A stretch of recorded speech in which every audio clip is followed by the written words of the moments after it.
revenu de solidarité jeune, un médecin près de chez moi ou encore de l'habitat partagé pour les personnes âgées. Le printemps isérois fait 38 propositions pour remettre le département à gauche. Il n'en existe qu'une poignée sur le territoire. Le centre hospitalier Alpes-Isère à Saint-Égrève accueille dans son unité Denver des enfants de 0 à 5 ans victimes de troubles du spectre de l'autisme. Et puis retour sur un week-end sportif bien chargé avec les défaites des footballeurs et rugbymen gredeblois qui n'iront pas en élite, de belles performances pour les rameurs et la fin de l'Alpes-Isère Tour en Chartreuse. Bonsoir à tous, ravi de vous retrouver dans ce JT du lundi 24 mai 2021, toutes les heures à partir de 18h, l'essentiel de l'actualité du Grand Grenoble. C'est le moment de vérifier si vous avez bien votre carte d'électeur. Plus que 4 semaines avant le premier tour des élections régionales et départementales. La gauche, qui espère bien regagner le département échu aux Républicains il y a 6 ans, a décidé d'avancer unie sous la bannière du printemps isérois. Des insoumis aux anciens soutiens de François Hollande, en passant par Europe Écologie Les Verts, le PS, Génération Écologie ou le Parti radical de gauche veulent, je cite, redonner du pouvoir aux citoyens et accompagner la transition au travers de 38 propositions. Nous allons proposer dès 2022 la mise en place du revenu de solidarité jeune pour aider les jeunes sans ressources face à la crise que nous traversons. Nous proposons aussi l'opération Mon médecin près de chez moi qui nous permettra d'avoir des médecins partout à proximité dans tous les territoires de l'Isère. Nous proposons aussi de l'habitat pour personnes âgées assez innovant à travers des opérations de béguinage public qui sont en fait de l'habitat partagé pour les personnes âgées. Nous allons aussi renforcer l'effort sur la transition écologique avec un plan de 100 millions d'euros pour vraiment avoir un levier très fort et favoriser et soutenir aussi l'économie locale dans cette période que nous traversons. Des bons rentrées dès la rentrée 2021 pour tous les collégiens de l'Isère, leur permettant pour 100 € de s'inscrire à une activité sportive et ou culturelle de leur choix. Nous avons aussi des propositions fortes en matière de démocratie avec la mise en place de conventions citoyennes sur des sujets qui engagent le département sur le long terme. L'objectif de ces propositions et des 38 propositions plus généralement, mais les 12 qu'on a présentées aujourd'hui, c'est de faire de l'Isère un département en transition. Transition sociale, transition écologique, transition démocratique.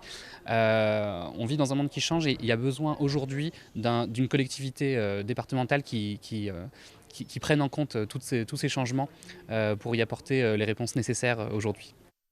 Mais tout n'est pas rose. À gauche, dans 4 cantons de l'agglomération, le printemps isérois sera opposé à d'autres listes de gauche. Sur Échirolles, Saint-Martin-d'Air, Pont-de-Claix et Grenoble-Saint-Égrève. Les habitants de Barrault, dans le Grésivaudan, étaient eux appelés aux urnes dès hier dimanche pour élire un nouveau maire en raison de démissions successives au conseil municipal. Le deuxième tour, le 30 juin, devra donc départager Christophe Engrand, arrivé en tête avec un peu plus de 46% des voix, et Emmanuel Blondil, qui a obtenu 36,5%. La maire sortante, Ingrid Beattini, qui n'a réalisé que 17% des voix, a décidé de retirer sa liste. Le centre hospitalier Alpes-Isère en pointe dans la détection et la prise en charge de l'autisme des plus petits.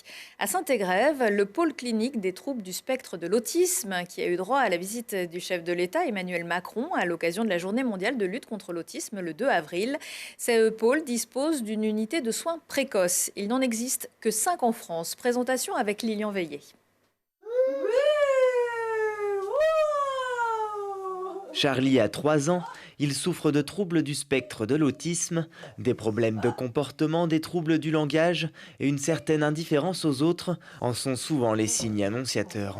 Il y a un changement de comportement à la maison. À 18 mois, il est passé d'un petit garçon très gentil, très calme, à des crises de nerfs toute la journée. Cela fait maintenant 1 an qu'il passe 3 demi-journées au centre hospitalier Alpes-Isère à Saint-Égrève. Dans cette unité de soins précoces, on prend en charge des enfants de 1 à 5 ans pendant 1 à 2 années. On va être vraiment sur quelque chose de très intensif. Donc on prend les tout petits parce que c'est là où il y a la plus de marge de progression et il faut vraiment mettre le paquet tout petit pour qu'ils puissent avancer au maximum. Pour cela, on utilise la méthode Denver, une démarche éducative et comportementale centrée sur l'enfant et basée ici sur des jeux pour étudier son développement dans les domaines de la motricité, du langage et des interactions sociales. Quand l'enfant arrive en fait dans l'unité, on lui fait passer ce qu'on appelle un curriculum pour évaluer en fait ses difficultés, mais aussi ses compétences, ses émergences. Et nous, on part de ces émergences pour créer des objectifs de travail. Et en seulement 1 an, Charlie a beaucoup progressé. J'ai vu un gros développement chez mon fils parce qu'en fait, on est arrivé ici, il parlait pas du tout. Il n'y avait aucun mot. Très peu de regard. Il est beaucoup plus en lien au niveau du regard avec les autres, de ses observations aussi qu'il a, enfin de l'adulte, de ses pairs aussi. Le langage aussi se développe. Il y a beaucoup de progression aussi dans le jeu, dans l'intérêt pour le jeu. Et Charlie n'est pas tout seul. Cette unité a ouvert en mai 2020 et possède aujourd'hui 10 places. Et les parents ont tous remarqué d'importants progrès sur le comportement de leur enfant. En fait, il est tout le temps dans les crises de nerfs et ça ne se calmait pas. En fait, ça peut durer d'une demi-heure à 1 heure. Et depuis qu'il est pris en charge, ces crises, elles passent une fois par 2 semaines, voire 3 semaines, voire pas du tout. Et même ces crises, elles durent 2 minutes. Il avait une inversion pronominale aussi, il disait « tu » pour parler de lui. Du coup, ça, depuis qu'il est pris en charge, ça a disparu. Il dit bien « je » pour parler de lui. Il gère beaucoup mieux ses frustrations, on sent qu'il gère mieux l'échec. Et après leurs 2 années maximum passées au centre, les enfants sont souvent orientés vers d'autres professionnels comme des psychologues pour garder un suivi sur leur développement.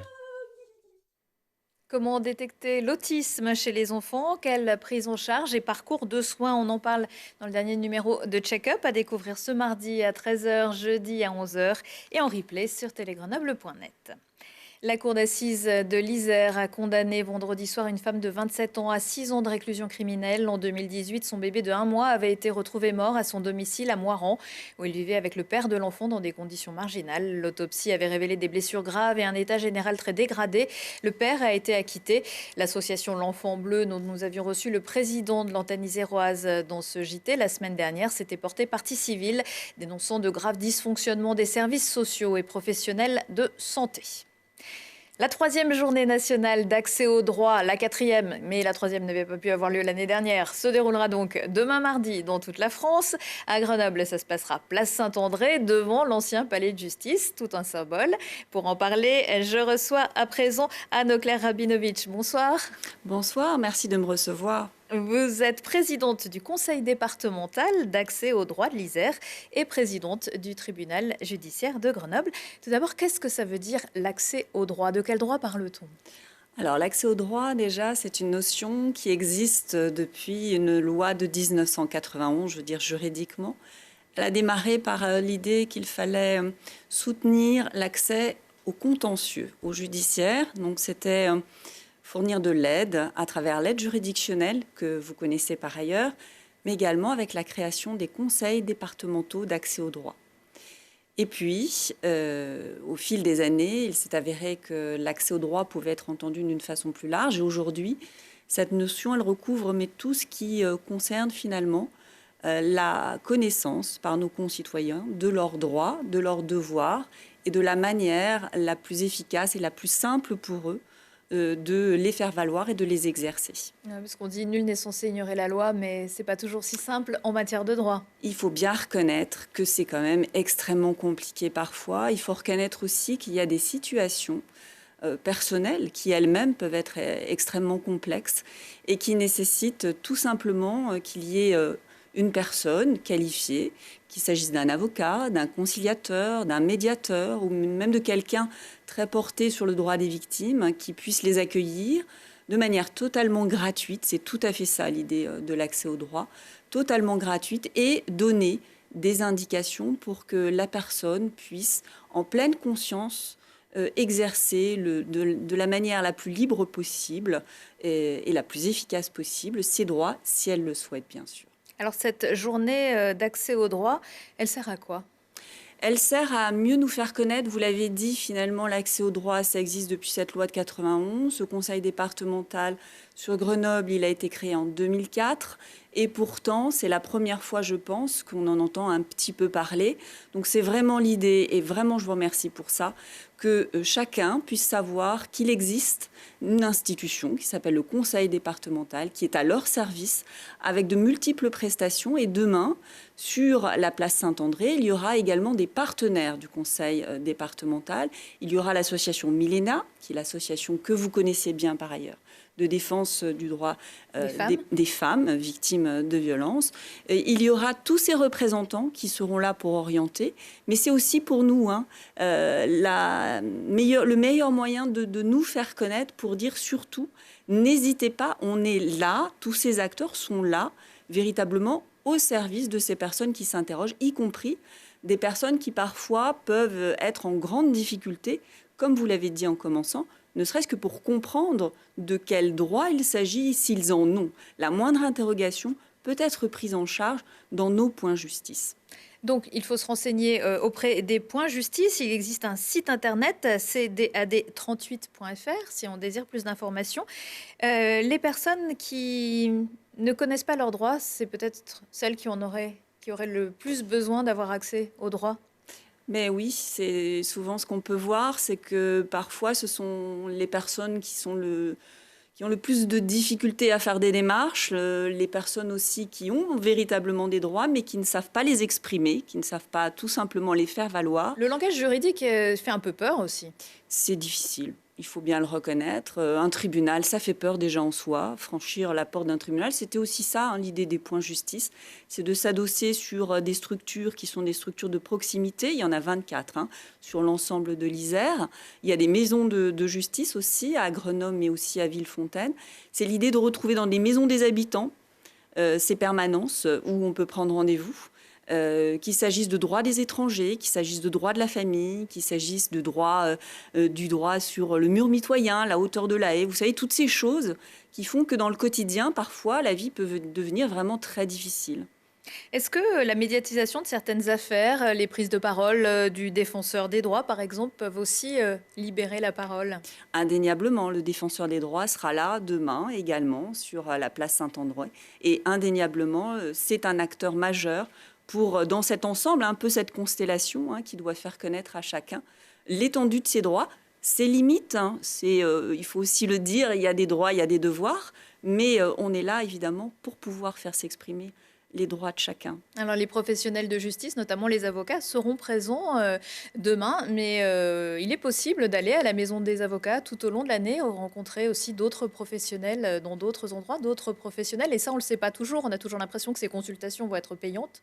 Et pas forcément. Alors, je vous remercie d'insister sur ce point parce que vraiment, tout est là. C'est vrai qu'il faut savoir que demain, c'est une journée, mais pendant toute l'année, il y a des accueils qui sont possibles, à la fois à la maison de l'avocat, y compris au sein du palais de justice, quand on ne sait pas trop où aller, mais également dans ces points justice qui sont en fait adossés aux maisons des habitants, qui sont également au sein de CCAS et qui sont dans des maisons France Service qui sont en train de se construire avec la préfecture.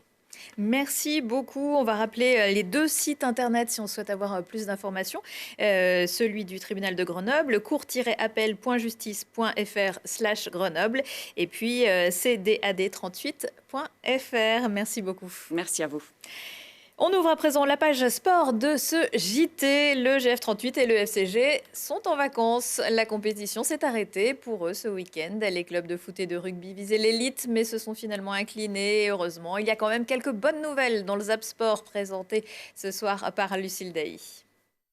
L'ascension s'achève à quelques pas de l'élite pour les deux outsiders. Le GF38 et le FCG Rugby sortent des phases finales lourdement battus mais la tête haute. Et donc le Grenoble Foot 38 plie et rompt cette fois face à Toulouse. 3 jours après avoir franchi un premier barrage, les hommes de Philippe Hinsberger avaient fort à faire au stadium, mais les premières erreurs se payent cash. Menés 1-0 sur pénalty puis 2-0 à la 24e minute. Les Grenoblois subissent la partie mais tentent le coup. Un dernier but encaissé dans les arrêts de jeu sonne le glas d'une saison pleine de promesses. Et pas de miracle à Aguilera, les rugbymen du FCG avaient déjà le mérite d'y disputer ce quart de finale de barrage après une première moitié de saison catastrophique. Contrairement à Biarritz, constant toute l'année, propre en défense, cinglant en attaque, qui s'impose 41-14 devant son public de retour en tribune. Les 2 essais pour l'honneur n'auront pas pesé lourd face aux 6 réalisations des Biarros, dont un triplé de Gavin Stark en seconde mi-temps. Déception, mais pas de regret. Je crois pas qu'il y ait énormément de regrets en fait. Voilà, la saison finalement, quoi qu'on en dise, elle a été belle. On joue un match de barrage à Biarritz, qui je pense, on était quand même outsider. Ils sortent d'une saison pleine, complète. Donc non, je pense pas qu'il y ait beaucoup de regrets. Et c'est un oui pour les frères Turlan. Les rameurs de l'aviron grenoblois gagnent leur ticket pour les Jeux de Tokyo. Guillaume et Thibaut ont terminé 5e de la finale du 200 barreur sur le bassin de Rotsé à Lucerne. Les jumeaux rejoignent Emma Lunati, qualifiée en 4 de couple, et Laura Tarantola, 3e de cette 2e étape de Coupe du Monde à Lucerne, en 2 de couple avec Claire Beauvais, qui confirme ses espoirs de médaille. Enfin, Sjoerd Baks remporte le 30e Alpe Isère Tour. Le Néerlandais s'adjuge la victoire de la 5e et dernière étape à Crolles, après une traversée de la Chartreuse de 4000 mètres de dénivelé aussi épique qu'une grande étape du Tour. Baks, 25 ans, déjà vainqueur de la 3e étape à Pusignan, se donne ici toutes les chances de rejoindre le peloton professionnel d'ici peu. Et Lucille Dailly recevra dans G-Sport Emma Lunati, qualifiée pour les JO, vous l'avez vu, et le rugbyman grenoblois Lucas Dupont, à retrouver à 19h15, 20h15 et 22h15. Prochain rendez-vous avec l'actu dans 1 heure et en replay sur télégrenoble.net. Excellente soirée à tous.